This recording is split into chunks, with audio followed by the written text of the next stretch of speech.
Abrimos nuestra Biblia, mis hermanos, por favor, en el libro de Mateo, Evangelio de Mateo, capítulo número 16.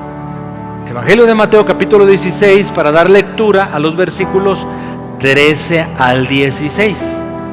Mateo 16, 13 al 16.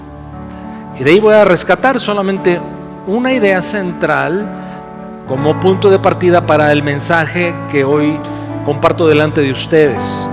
Ciertamente es una porción riquísima, importantísima, es un pilar de la fe cristiana, pero no ahondaré en el texto por sí mismo, sino solamente rescato un par de ideas sobre el mismo. Bueno, dice la bendita palabra del Señor, Mateo 16, 13 al 16. Viniendo Jesús a la región de Cesarea de Filipo, preguntó a sus discípulos diciendo, quiero que observes bien esta pregunta: ¿quién dicen los hombres que es el Hijo del Hombre? Bueno, los discípulos dijeron, bueno, algunos dicen que eres Juan el Bautista, es decir, que ya hubiese resucitado porque en ese tiempo había sido decapitado. Otros dicen que eres el profeta Elías, que había regresado también, ¿verdad? Porque recuerde que Elías es de esos personajes de la Escritura que no murieron, sino que el Señor los llevó a su presencia. Bueno, otros dicen que eres Jeremías, el gran profeta de Dios, o alguno de los demás profetas. Pero versículo 15, Jesús les dice, ¿y ustedes quién dicen que soy yo? ¿Quién dicen los demás que soy yo? Y ustedes, discípulos, ¿quién dicen que soy yo? Versículo 16, respondiendo Simón Pedro dijo, tú eres el Cristo, el Hijo del Dios viviente. Entonces le respondió Jesús, bienaventurado eres Simón, hijo de Jonás, porque no te lo reveló carne ni sangre, sino mi Padre que está en los cielos. Acompáñame a orar, por favor. Padre, te damos honor y gloria, bien contentos en esta mañana por encontrarnos contigo, pero con tu palabra pedimos que la misma, Señor, obre el propósito por el cual tú le envías, que tu Espíritu Santo nos ilumine, Señor, y en lo personal solicito de tu gracia. Oramos en el nombre de Jesús. Amén. El título del mensaje de hoy, el Cristo original. El Cristo original. Todos nosotros somos consumidores de tantas cosas, no viviríamos si no consumimos un montón de elementos para subsistir. Algunos son de necesidad básica y otros no lo son. Pero al fin, como consumidores nos gusta adquirir lo que es original, lo genuino, lo auténtico. No nos gustan las imitaciones, ¿no es cierto? ¿No es así? Aún en el ambiente de los medicamentos está el medicamento original, ¿verdad? Le llamamos de patente, pero también el medicamento genérico. Y aunque ciertamente quizás algunos laboratorios que producen medicamentos genéricos igualan al de patente, en general no es lo mismo. Eso es lo que dicen los médicos. Bueno, cuando se pueda, compra siempre el de patente, el original.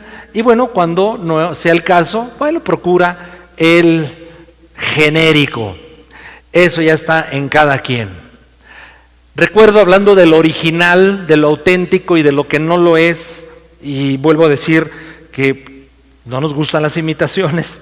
Hace tiempo, saludando a un amigo, le vi un reloj muy bonito y le pregunté, oye, ¿qué reloj tan padre? Y me dice, es de marca. Y usted sabe ya con esa expresión que tratamos de decir, ¿no es cierto? Así como que si no es de marca, no es tan bueno en calidad. Es de marca. Oh, qué bien, es de marca. ¿Y cuánto te costó? Y me dijo una cantidad mínima, irrisoria. Entonces yo dudé y dije, ¿será de marca? Usted sabe a lo que me refiero, por supuesto.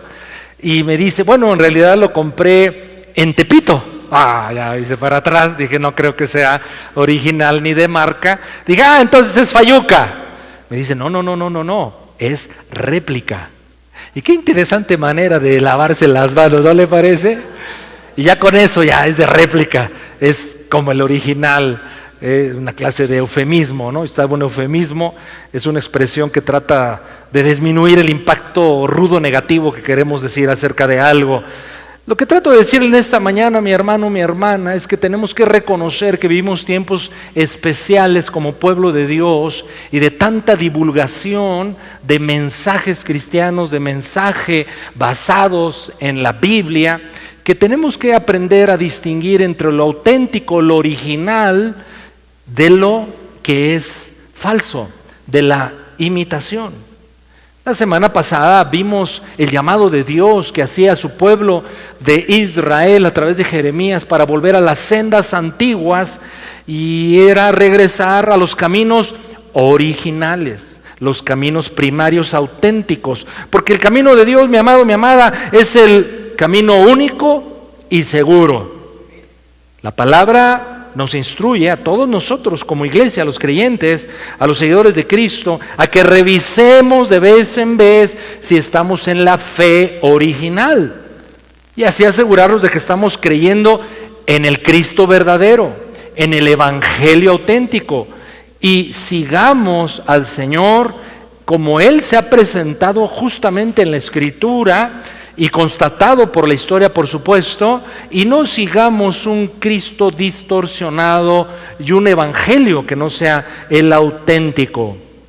Por eso Jesús se asegura en el pasaje que hemos leído inicialmente de Mateo 16, se asegura de que sus discípulos entiendan bien quién es Jesús.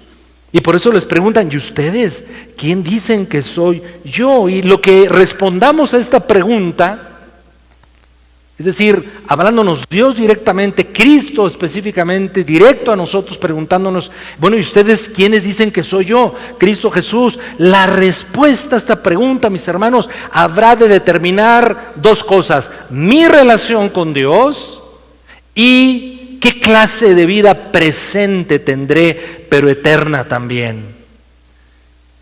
Pienso que a través de los años, de 2000 años, de casi 2000 años de cristianismo, pero sobre todo en las últimas décadas, en los últimos tiempos, el enemigo ha presentado un Cristo y un evangelio distorsionado.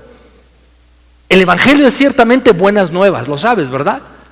El evangelio son buenas noticias, las buenas nuevas de Dios. Yo quiero enfatizar esto antes de continuar con la idea que te quiero compartir acerca de el Cristo original versus contra el Cristo deformado.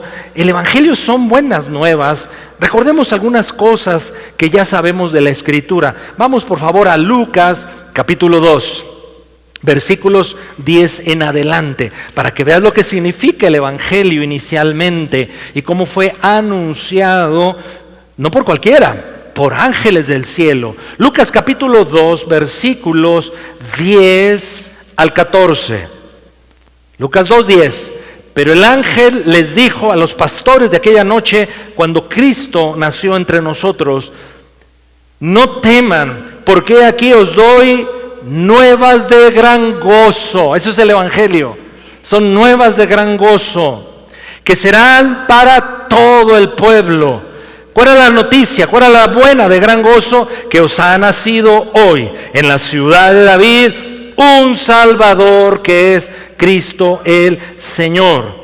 Esto servirá de señal: hallaréis al niño envuelto en pañales, acostado en un pesebre. Versículo 13, y repentinamente apareció con el ángel una multitud de huestes celestiales que alababan a Dios y decían, observa, este versículo 14 es importantísimo. Los ángeles están dando las buenas nuevas de que Cristo Jesús, el Salvador del mundo, ha nacido. Pero el versículo 14 apunta al propósito esencial del evangelio. Y dicen: gloria a Dios en las alturas y en la tierra paz, buena voluntad para con los hombres. Sí, mis hermanos, el evangelio en esencia tiene primero y primariamente que ver con darle la gloria a Dios. El Evangelio es cumplir el propósito de Dios entre nosotros. Pero el Evangelio busca asimismo traer paz a los corazones que crean y abracen a nuestro Señor Jesucristo. Un Evangelio distorsionado, no original, no le dará gloria a Dios y menos paz a los hombres. Si seguimos un evangelio distorsionado, todo lo que hagamos estará totalmente desenfocado en nuestra vida como creyentes. Esta mañana pues quiero que revisemos 3 distorsiones de Cristo y su evangelio y las comparemos con el Cristo que yo estoy diciendo esta mañana, original, y el evangelio auténtico.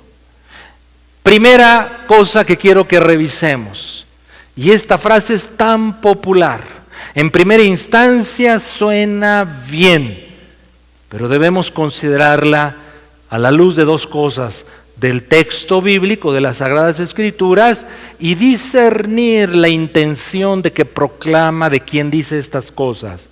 Así es que la primera distorsión es esta: Jesús te ofrece salud y prosperidad. ¿La has escuchado? Jesús te ofrece salud y prosperidad. ¿Es cierto? Cristo sanó a muchos y te tengo una buena noticia: Cristo sigue sanando el día de hoy. De hecho, los postulados de nuestra doctrina como creyentes son 4, mis hermanos, son estos: Cristo salva, diga conmigo amén. Cristo bautiza con su Espíritu Santo. Cristo viene, pero Cristo sana a los enfermos. Pero la sanidad divina, mi hermano, mi hermana, no es una garantía, sino una posibilidad que depende de la voluntad de Dios y por supuesto de nuestra fe. El principal propósito de las sanidades que obró nuestro Señor Jesucristo fueron para autenticar o acreditar su identidad como Hijo de Dios, para demostrar que Él era justamente el Mesías anunciado por todas las profecías. Cuando Juan el Bautista dudó acerca de la identidad de Jesús como Hijo de Dios y como Mesías, Jesús responde con este reporte. Vayamos a Lucas capítulo número 7 a partir del 18. Lucas 7, 18 en adelante, por favor.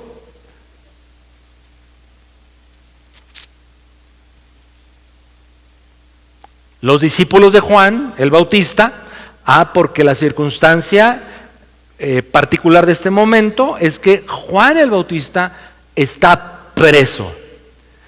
Entonces los discípulos de Juan le dieron las nuevas de todas estas cosas, le reportaban acerca de Jesús, y Juan llamó a 2 de sus discípulos, los envió a Jesús para preguntarle: ¿eres tú el que había de venir o esperaremos a otro?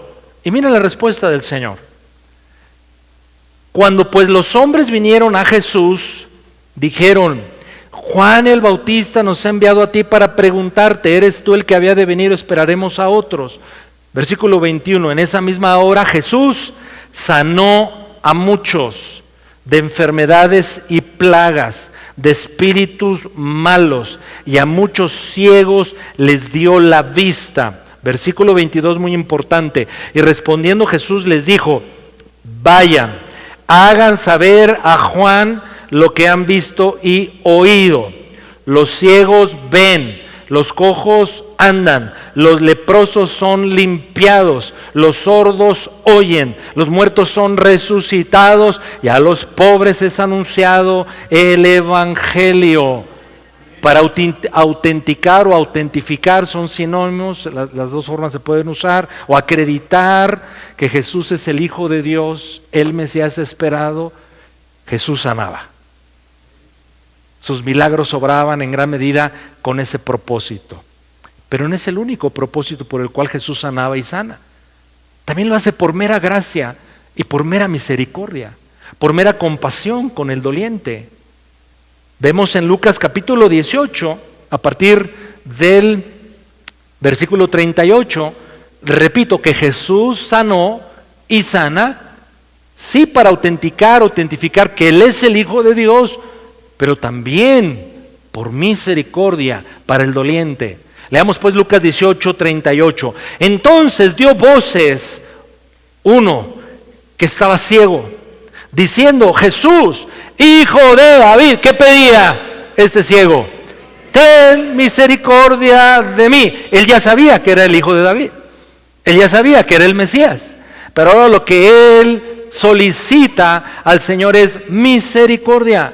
Ten misericordia de mí. 39. Y los que iban delante le reprendían para que callase, pero él clamaba mucho más: Hijo de David.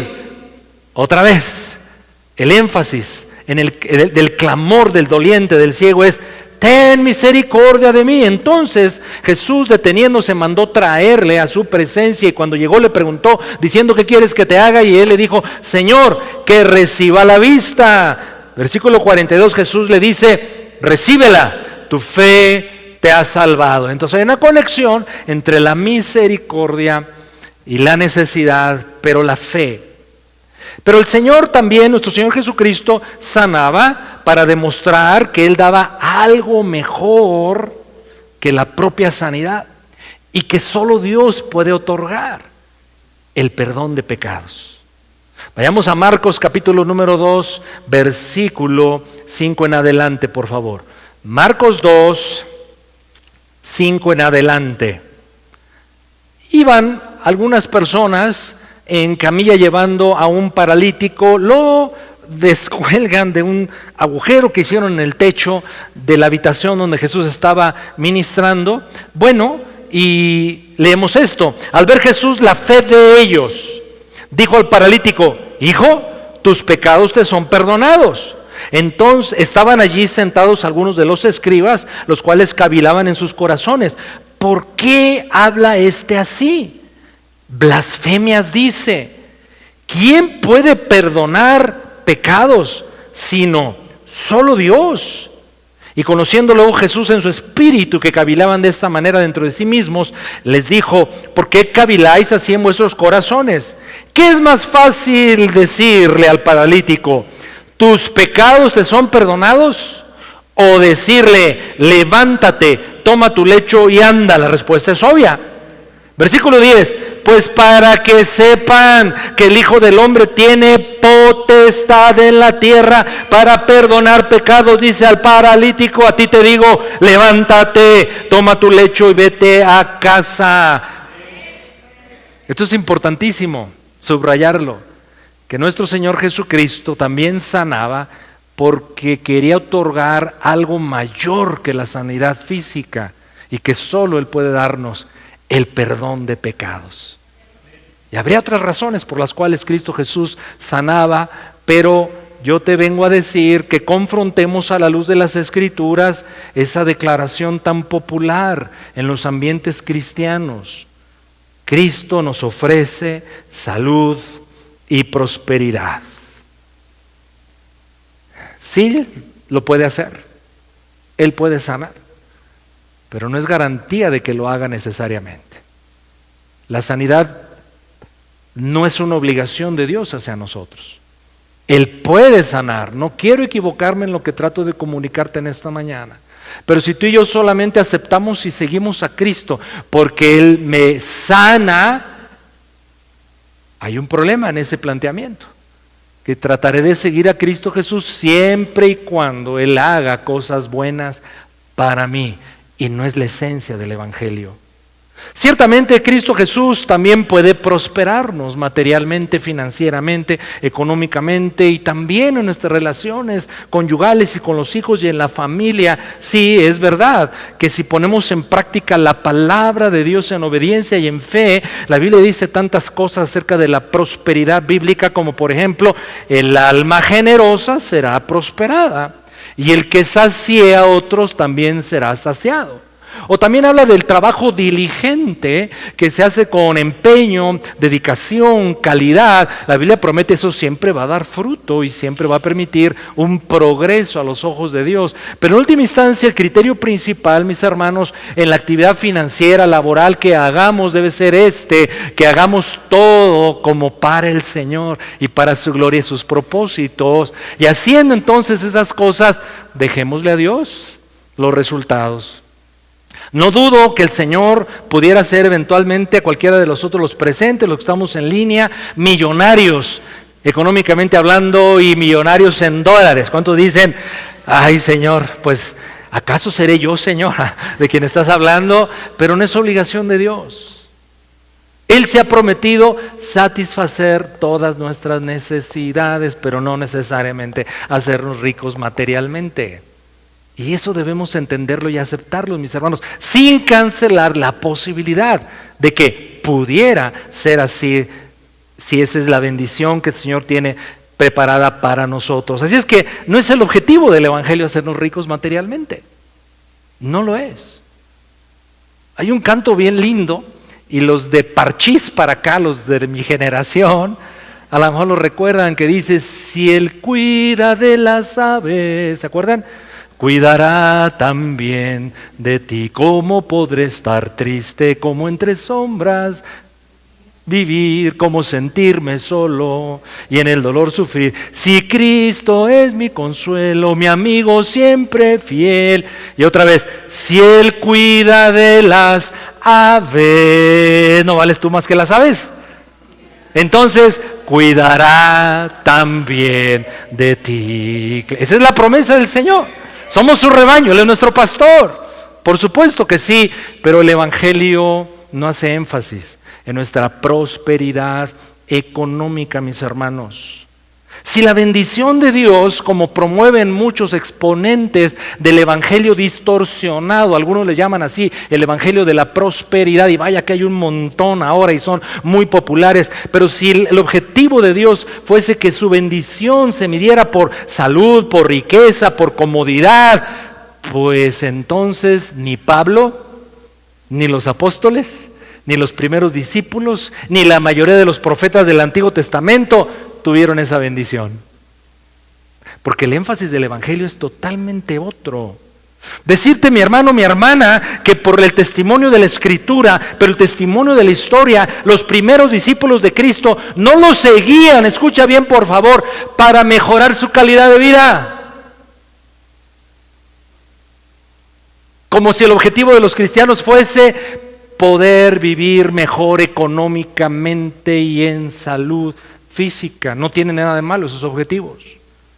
En muchos casos, mis hermanos, de hecho, tan no los primeros discípulos seguían a Cristo Jesús por lo que les daba terrenalmente, materialmente, que ellos sabían que seguir a Cristo Jesús podría implicar su propia muerte. Hay un evangelio distorsionado que estoy yo tratando de contraponer contra el verdadero, auténtico, original Cristo y su evangelio. Los que seguían a Cristo Jesús lo seguían porque habían entendido que Dios se había hecho hombre entre nosotros, que había muerto en la cruz del Calvario para perdonar pecados, que gracias a una relación con ese Cristo resucitado, entonces se podría conocer a Dios. Ese era el énfasis del evangelio original y ese debe ser el énfasis nuestro, porque es lo que está en la palabra de Dios. Extender la idea de la prosperidad financiera, bienestar físico, material, comodidad, pensando que es la oferta del evangelio, mi hermano, cuidado. No es el mensaje del evangelio.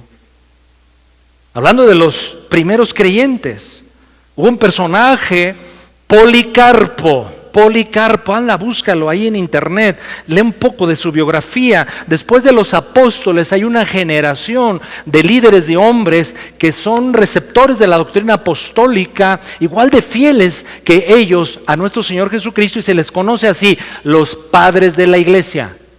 Los padres de la iglesia son la segunda generación de líderes espirituales de la iglesia. Hay un personaje que se llama Policarpo.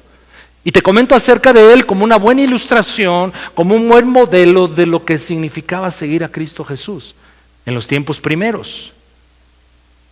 Él era un discípulo del apóstol Juan. Él conoció prácticamente a muchos de los apóstoles originales. Pero en el año 155 Policarpo fue quemado en la hoguera y atravesado con una lanza por negarse a quemar incienso en adoración al emperador romano. Dijo a Quadratus, procónsul romano: mientras tu fuego dura solo un poco, el fuego del juicio reservado para los impíos, ese no se podrá apagar. Y Policarpo le sigue diciendo a Quadratus: ¿por qué te tardas? ¿Por qué te demoras? Ven, haz lo que tengas que hacer. De nuevo, Quadratus, impactado por la actitud y palabras de Policarpo, le insistió que si juraba por el emperador y maldecía a Cristo, lo dejaría ir libre. A lo que Policarpo responde: llevo 86 años sirviéndole y ningún mal me ha hecho. ¿Cómo he de maldecir a mi rey que me salvó? Finalmente los soldados lo agarraron para atarlo a una estaca, atado en medio de la hoguera, y cuando estaban a punto de encender el fuego, Policarpo eleva la mirada al cielo y ora en voz alta: Señor, Dios soberano, te doy gracias porque me has tenido por digno de este momento, para que junto a tus mártires yo pueda tener parte en la copa de Cristo. Por ello te bendigo y te glorifico. Y concluyo diciendo: amén. Te pregunto, ¿entonces Jesús solo vino a esta tierra y tú lo has aceptado como Señor de tu vida solo para que estés mejor? ¿Solo para que estés más cómodo? No es el énfasis primario del Evangelio. Él vino a darnos perdón de pecados, salvación, vida eterna, conexión con Dios, la posibilidad de conocerle, de honrarle y servirle con nuestras vidas. Él vino a darnos esperanza, gozo y paz. Él prometió cuidar de nuestras vidas, y vaya que no hay nadie que lo haga mejor que Él. Y ese es el Evangelio de la Biblia. El énfasis es la salud del alma, es la prosperidad espiritual. El énfasis del Evangelio es poner a Cristo en el centro y no a tu vida y a mi vida en el centro.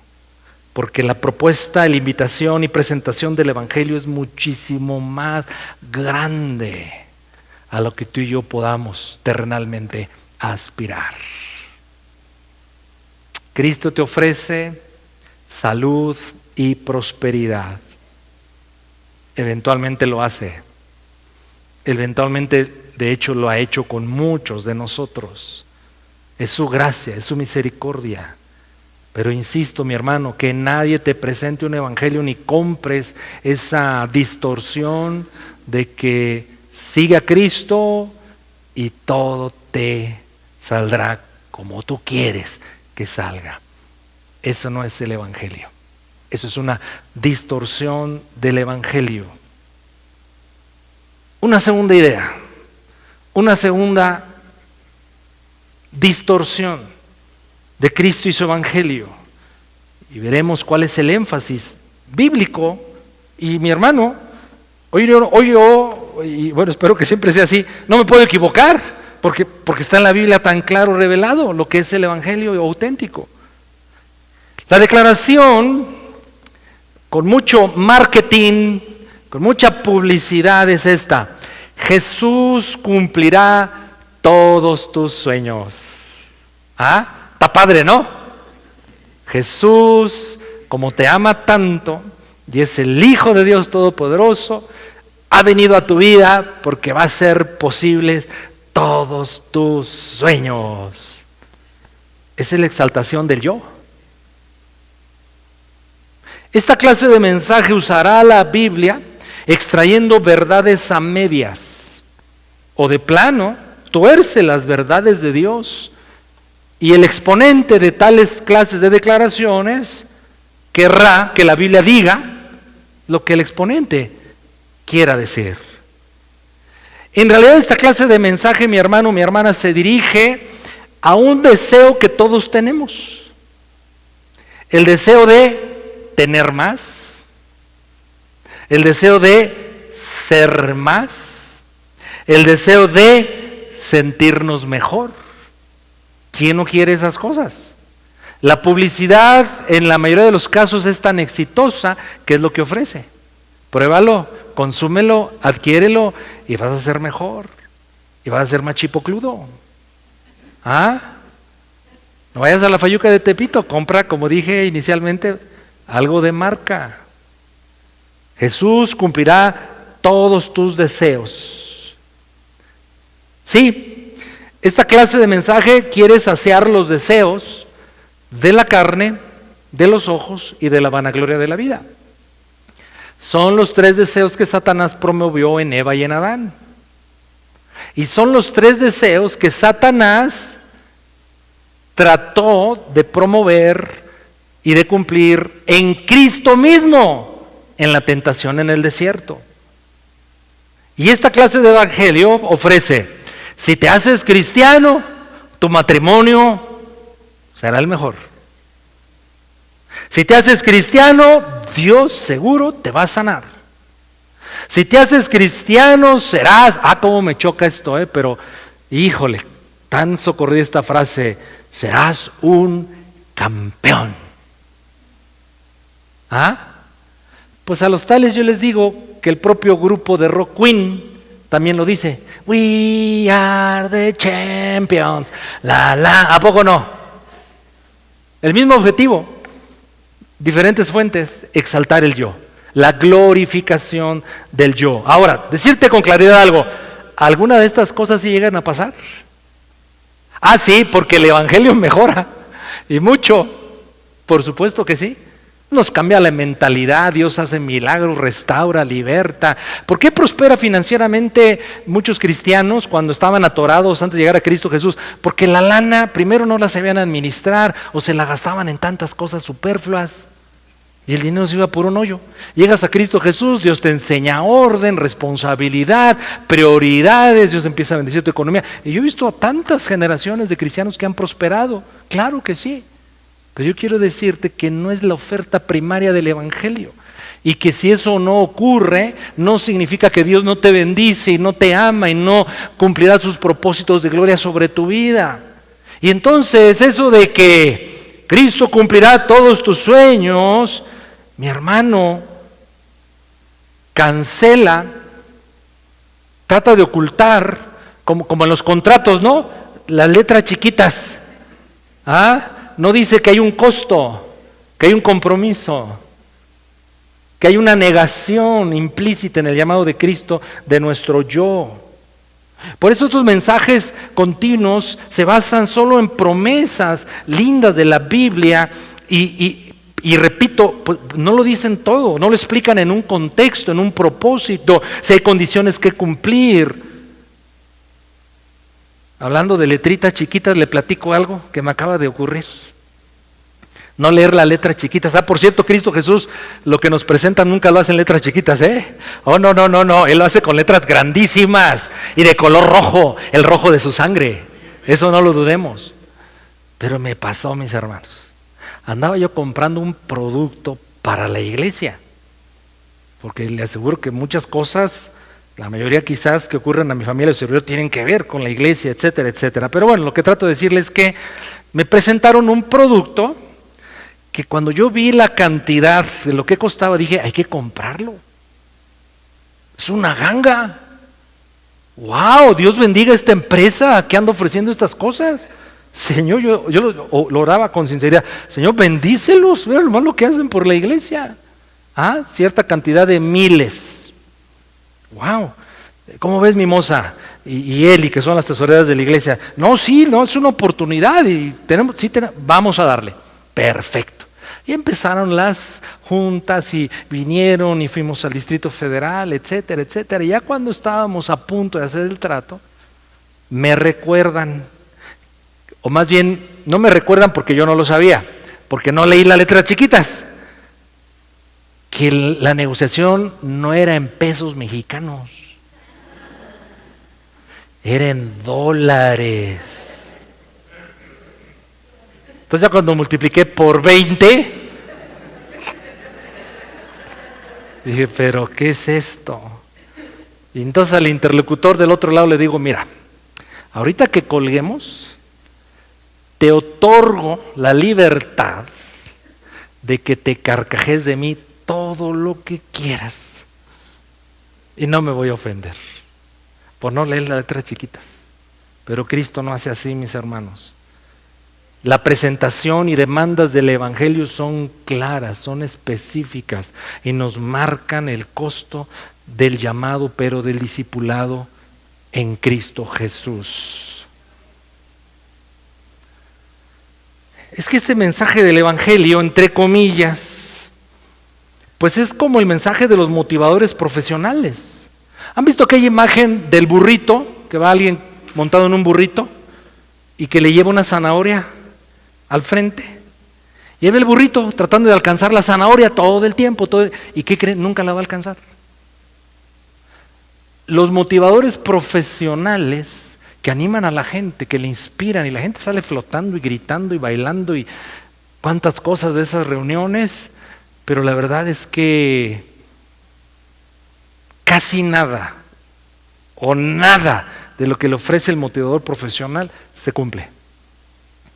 ¿Pero por qué regresa la gente a escucharlo? Porque es muy lindo oír cosas agradables, porque está estimulando esperanza. ¿Y quién no tiene necesidades? ¿Y quién no tiene broncas? ¿Y quién no tiene conflictos? ¿Y quién no quiere ver mejor su vida? Por supuesto que sí, entonces siempre se está apelando a eso. Pero como la zanahoria nunca se alcanza. Y lamentablemente hay un mensaje actual del Evangelio, entre comillas, que no lo es. No es el Evangelio bíblico, no es el Evangelio de Cristo, que es lo que continuamente está haciendo. Apelando a una esperanza ficticia, falsa, adornada. ¿Qué otra cosa? Que pareciera verdad, pero no lo es. Mis hermanos, no son nuestros sueños los que deben hacerse realidad. Deben ser los sueños de Dios. La prioridad de nuestras vidas no deben ser que se cumplan nuestros proyectos, tenlos. Ten objetivos, trázate objetivos, porque es la manera de avanzar en la vida en muchos temas. Pero en realidad, mis hermanos, la prioridad deben ser los proyectos de Dios, no los nuestros. Así es que el énfasis no es del Evangelio genuino, el énfasis no es la exaltación del yo, es la transformación del yo. Es la exaltación de Dios. Su objetivo, el objetivo del Evangelio original, del Cristo original, es nuestra transformación radical. Sí entendemos, ¿verdad?, lo que significa radical, de raíz. No es un maquillaje, no es que Dios te agarró a ti, me agarró a mí, y este tipo pues no está tan mal hecho, yo nomás lo voy a mejorar. No. Todos estábamos echados a perder. Y por eso la propuesta del Evangelio es, si alguno está en Cristo Jesús, nueva criatura es, somos una nueva creación. Somos un producto en transformación continua de parte de nuestro Señor. Entonces, el objetivo del Evangelio es provocar o darnos o operar un cambio radical de tantas cosas, mi mentalidad, mis valores, mis perspectivas, mis prioridades. Si mi vida estaba centrada en mí, el Evangelio me dice, ahora que el centro de tu vida sea Dios. Si mis intereses es lo único en lo cual me ocupo, ahora el Evangelio me dice, no, tus intereses primordiales deben ser los del reino de Dios. Mi vida ahora como hijo y como hija de Dios, nos dice el Evangelio del Cristo original, está en función de la vida de Él. Y negarme a mí mismo en muchas cosas será mi norma. Pablo lo testificaba, cómo nos encanta el apóstol Pablo a todos, ¿no es cierto?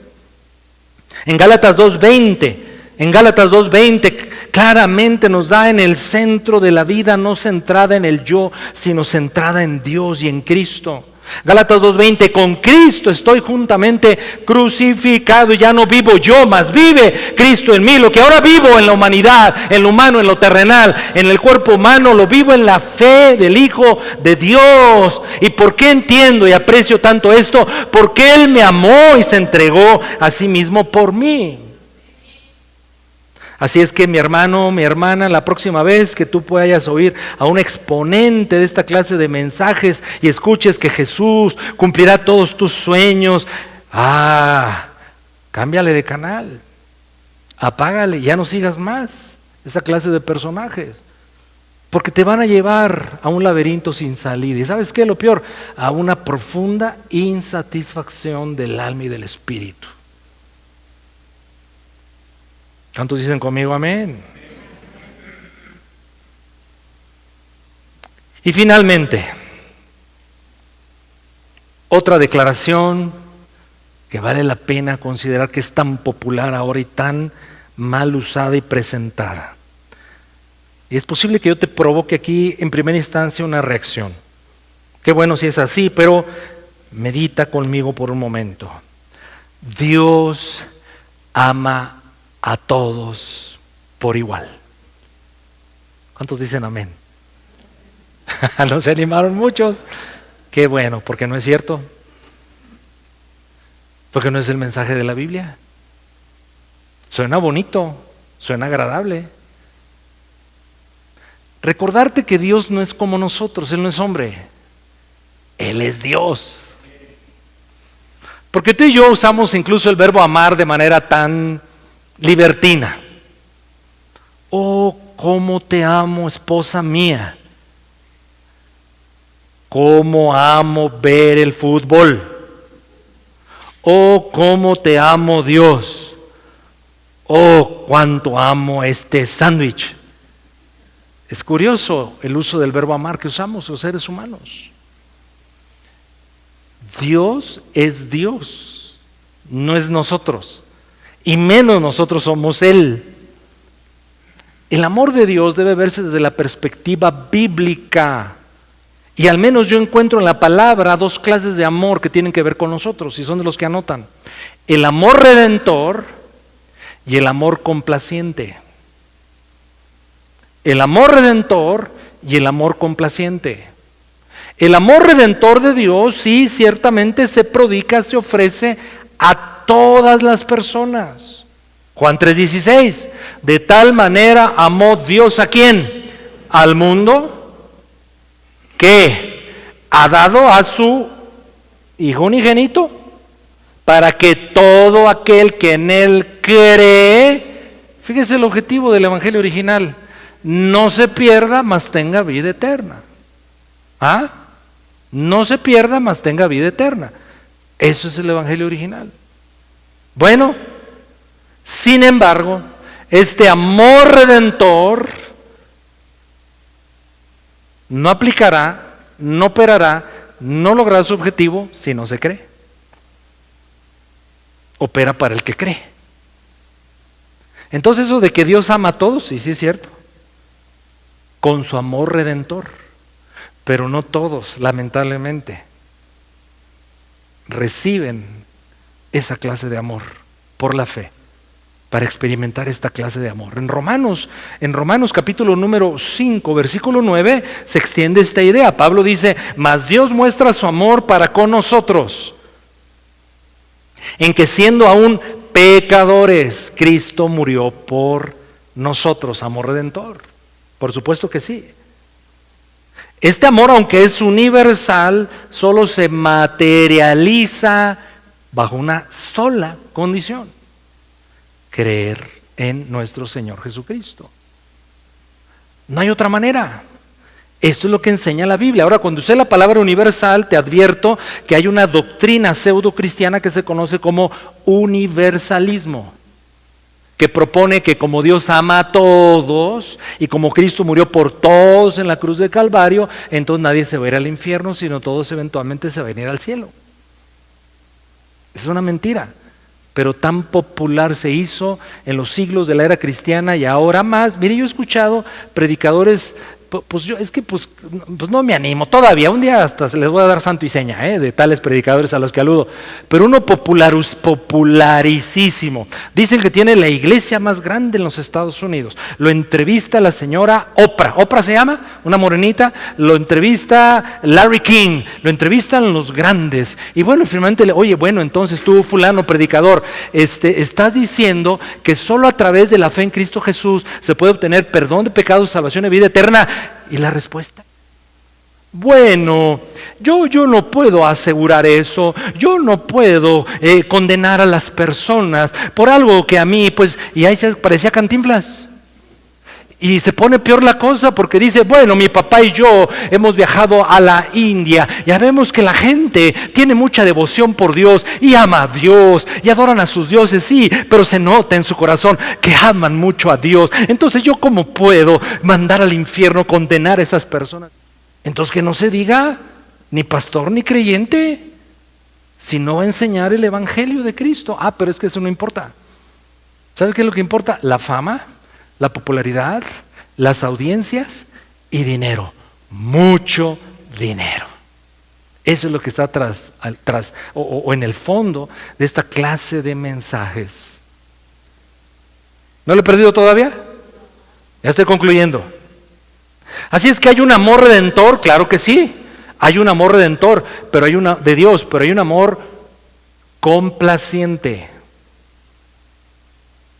Y es el que finalmente permite disfrutar esa relación personal con Cristo Jesús que sacia y satisface las necesidades más profundas del ser humano, comenzando con el perdón de pecados y su salvación. El amor complaciente de Dios es aquel que le dijo a Cristo cuando bajó las aguas en el bautizo: este es mi Hijo amado en quien tengo complacencia. El amor complaciente de Cristo es aquel que cuando a los discípulos les dice: ya no los voy a llamar más mis discípulos ni siervos, ahora los voy a llamar amigos. Ustedes son mis amigos si hacen lo que yo les mando. El amor complaciente es condicional. Entonces el amor de Dios no es como el tuyo y el mío, cuidado. Sí, porque a mí me chocan, se lo digo, ¿no? De una vez para el grupo de alabanza. El pastor siempre sale con sus cosas, pero es necesario. Señor, enamórame de ti. Que tu amor me haga sentir bien bonito. Y es que se equipara el amor de Dios con el amor romántico, con una bella o con un bello. Pero Dios no es hombre. Su amor es de Dios, infinito, perfecto. Entonces cuidado con ese tipo de cantos, mi Mau. Yo sé que no lo hacemos aquí, como que ya también ustedes han estudiado la palabra y disciernen, y además pues como que ya hacemos equipo en esa idea. Pero el amor de Dios complaciente solo lo puede tener y prodigar y ejercer y disfrutar aquel que sigue a nuestro Señor Jesucristo bajo los preceptos de su bendita palabra. Y quizás, porque por ahí comencé este tipo serie que llevo algunos domingos hablando, quizás por eso hay tanta insatisfacción en la vida de algunos, quizás por eso algunos, habiendo sido cristianos originalmente, disfrutado de las mieles de la comunión con Cristo y haber perdido eso, entonces buscan placeres en otros lados y complacencias en otras cosas. ¿Por qué? Porque perdieron de vista el gran valor, el gran deleite que es disfrutar el amor complaciente de Dios por nosotros. Así es que eso de que Dios ama a todos por igual es cuestionable, mis hermanos. Y concluyo, toda la Biblia siempre conecta el atributo de Dios es amor con el atributo de Dios es justo. Siempre. Y aunque Dios es amor y Jesús nuestro Redentor y Salvador, como sea, mis hermanos, también Él es juez. Y un día delante de Él estaremos. Y un día delante de Él daremos cuentas. Y un día, mis hermanos, seremos juzgados. versículo final alusivo a eso, Romanos capítulo 2, del 5 al 11. Ya le platiqué, ¿verdad?, que fuimos a predicar a una iglesia, pues hay que reconocerlo, socialmente influyente en una ciudad del país. Y antes de que subiéramos a exponer lo que teníamos que exponer, se nos leyó la cartilla. No toquen la palabra pecado. No somos aquí hermanos. El pastor no es pastor. Entonces, cuidado. Y bueno, el que llevó el mensaje principal, mi pastor, pues lo voy a decir así en forma coloquial, no por otra cosa, le valió. Porque predicó del juicio de Dios y del arrepentimiento y por supuesto del perdón de pecados. Porque eso es lo base del evangelio, sobre lo cual se monta todo lo demás. La gracia, la bendición, el favor viene montado sobre esto. Pero dice Romanos, texto final de esta mañana, capítulo 2, versículos 5 al 11. Pero por tu dureza y por tu corazón no arrepentido, clave, no arrepentido, atesoras para ti mismo ira para el día de la ira. Oye, pero si Dios es amor, entonces eso no aplica a mí, porque yo creo que Dios es amor. No, pues está en la Biblia. Y de la revelación del justo juicio de Dios, porque hay juicio y vendrá el juicio final, el cual Dios pagará a cada uno conforme a sus obras. Vida eterna a los que perseverando en bien hacer. ¿Y saben cuál es el primer bien hacer del creyente? ¿Saben cuál es? Creer en Cristo. Buscan gloria y honra e inmortalidad. ¿No buscamos eso? No buscamos mi honra, buscamos la honra de Dios. Y por consecuencia Dios en su gracia honra al que le honra. E inmortalidad, claro, porque sabemos que esta vida no se termina aquí, continúa en la vida eterna.